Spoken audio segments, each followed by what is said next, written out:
আসসালামু আলাইকুম। জীবনে এমন কিছু সময় থাকে যে সময়গুলো পার করা অনেক কষ্টের।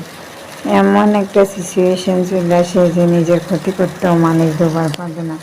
সেরকমই একটা সময় আমার জীবনে এসেছে, আর সেই সময়টা আমার পার করতেও অনেকটা কষ্ট হয়েছে। হাতের কাজটা শিরা কেটে আমি নিজের জীবন দিতে চেয়েছি, কিন্তু কি লাভ হয়েছে? যাদের জন্য ও নিজের ক্ষতি করতে চেয়েছি আর সবাই তারা ভালো আছে, তাহলে আমি কেন খারাপ থাকবো? দিন শেষে আমি ভালো থাকার জন্য কোনো কিছু আলহামদুলিল্লাহ, আজকে নিজের জন্য বাঁচতে শিখেছি, নিজের ভালো কি সেটাও বুঝতে শিখেছি। উপর আল্লাহ নতুন করে বাঁচার সুযোগ দিয়েছে। এই সময় আমার হাজব্যান্ডও দেশে চলে এসেছে, আবারও নতুন করে বাঁচার সুযোগ পেয়েছি।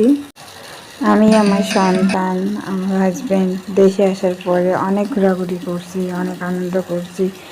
জীবন যদি নতুন করে সাজানো যায় নতুনভাবে, সেটা বুঝতে হলে নিজেকে ভালোবাসতে হবে। অবশ্যই নিজেকে ভালোবেসে বাকি সব কিছু। আমার ছেলেটা অনেক আনন্দ করছে সুইমিং পুলে নেবে। আমি কি পাগল? স্বামী সন্তানের চিন্তা না করে শ্বশুর শাশুড়ি আত্মীয় স্বজনদের কথা এই কষ্ট পেয়ে নিজের সন্তান আর স্বামীকে ছেড়ে যাওয়ার চিন্তা করছি। কতটা পাগল না হলে মানুষ এরকম করে? আজ আমি বুঝতে শিখেছি, অনেকটা সুস্থ মস্তিষ্কের মানুষও হয়েছে আলহামদুলিল্লাহ। অনেকটা ডিপ্রেশনের কারণেই হয়তো আমি এরকম হয়ে গেছি, কিন্তু আজ আল্লাহ আমাকে সুস্থ মানুষ হিসেবে তৈরি করেছে। নিজের জন্য বাঁচতে, নিজের সন্তানদের জন্য বাঁচতে শিখিয়েছে। হাজব্যান্ড দেশে আসার পরে অনেক জায়গায় ঘুরছি ফিরছি, আনন্দ করছি, জীবনটা নতুন করে গুছিয়ে নিয়েছি। তারপরে একটা নতুন খবর পাইছি আলহামদুলিল্লাহ। খবরটা যখন দ্বিতীয় সন্তান হবার তখন ডাবল খুশি হয়েছি। তখন আবারও প্রমাণ পাইছি যে আল্লাহ যা করে তারা ভালোর জন্যই করে। তাই যদি না হতো তাহলে কেনই নতুন সদস্যের আগমন থাকবে? আমরা সবাই আল্লাহর উপর ভরসা করি না। আল্লাহর উপর ভরসা করে এই জীবনকে নির্ধারণ করলে আল্লাহ সব সময় পাশে থাকে, এটা সত্য কথা।